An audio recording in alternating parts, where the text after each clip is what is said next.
Sanding the edges of the guitar was a challenge.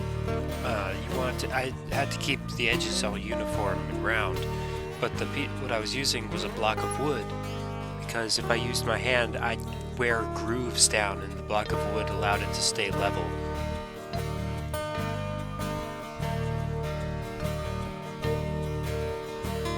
Sometimes I'd even use a piece of foam, a hard piece of foam, not like a squishy piece of foam, but the extra firmness acted like the block of wood, and it wouldn't wear a groove down, and it could fit the contours of the curves and everything.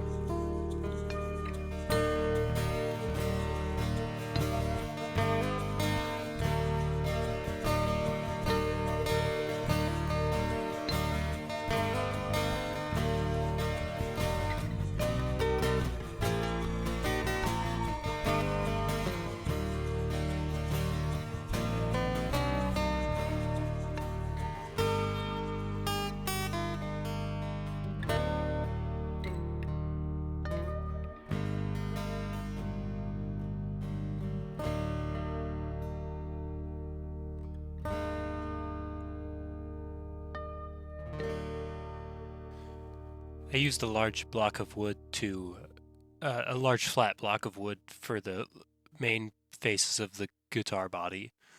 I had planed it and then sanded it on sandpaper that had been laying over a piece of glass to ensure that it was perfectly flat before I did any work on the body with it. For some reason, the camera did something strange here, so this clip ended where I was starting to polish it got affected, and the rest of the actual polishing ended up getting corrupted, so I apologize.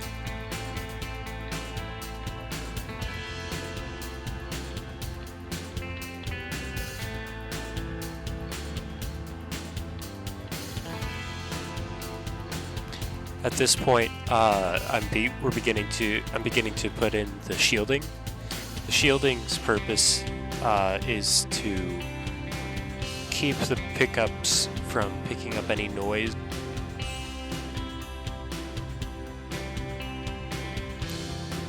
What we were using for the shielding was actually copper siding for housing construction. And it was really annoying because usually when you use this stuff, it has an adhesive back to it. What this had was a sort of fibery black material attached to it, and we couldn't remove it and have it stick, so we ended up having to glue it later.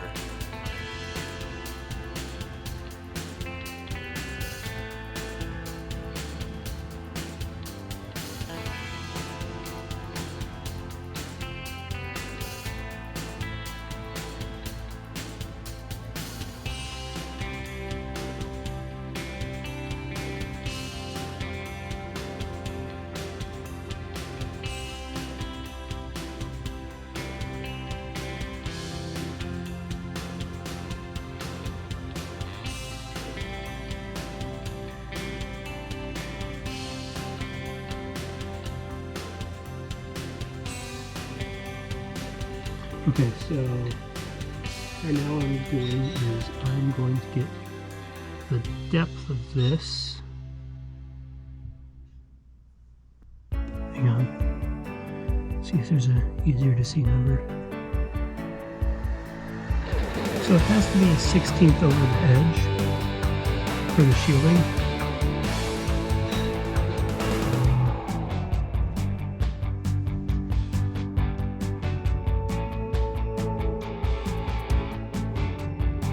And go with 5/8 for that area.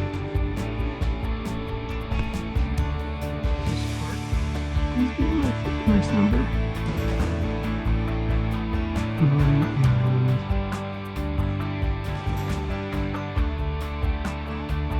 12/16. So here what I was doing is I took a ribbon, a lot of pieces of tape, and I taped it around the outer edge of the template. This was to get an accurate length for the shielding I would need for the walls around the pickups and where the switches and pots would go.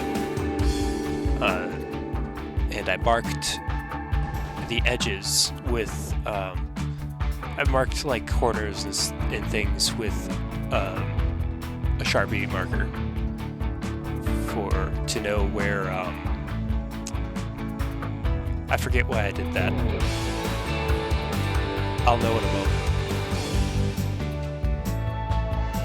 The reason I marked the ribbon with the Sharpie marker is because at those locations, the depth of the inside of the body is deeper than other locations.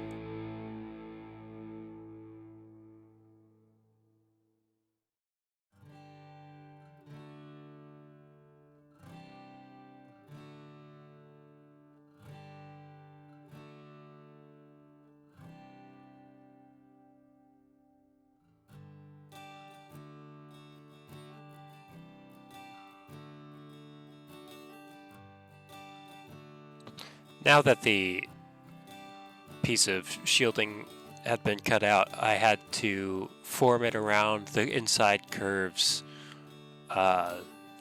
for the pickups and the pots. It was wasn't actually that bad. Then there was we had to solder it all together to create so you didn't get any loops, as I had it explained to me. That's my understanding. Then we had to bend it over the edges. I had to bend it over the edges, and actually had to cut some spots on the parts that poked out of the body, so that it would go down around the outer edges.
Here what I did was to mark all the holes where I would need to drill to hold down the pick guard. Then we set it up on the drill. The tape was to mark the depth, so it didn't drill too deep, and it went really well.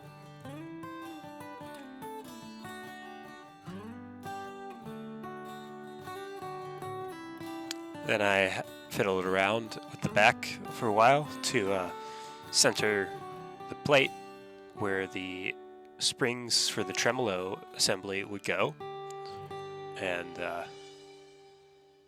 was tedious because I wanted it just right, and it had to be pretty accurate.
So, finished working on the neck. This is the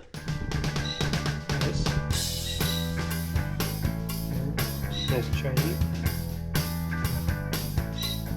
Really nice and shiny. See me in there. Hello. Hello. Yes, I am.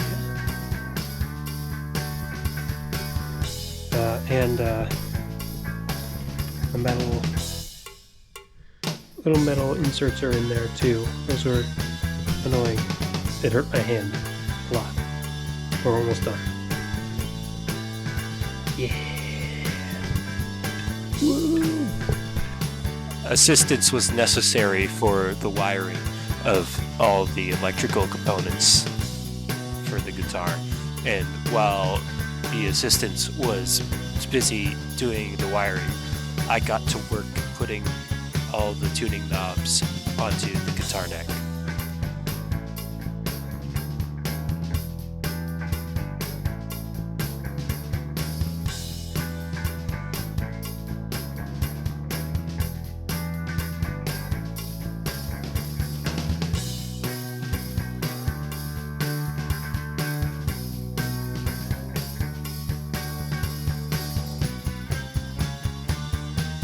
Here we can see the master solderer in action.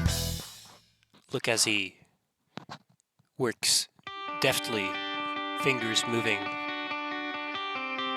at warp speed to accomplish the task at hand. It is truly something to behold.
Now, with holes drilled for the installation of the neck into the pocket, all that was left to do was to set up the tremolo. A very tedious task that I didn't enjoy very much. Then we're installing the springs.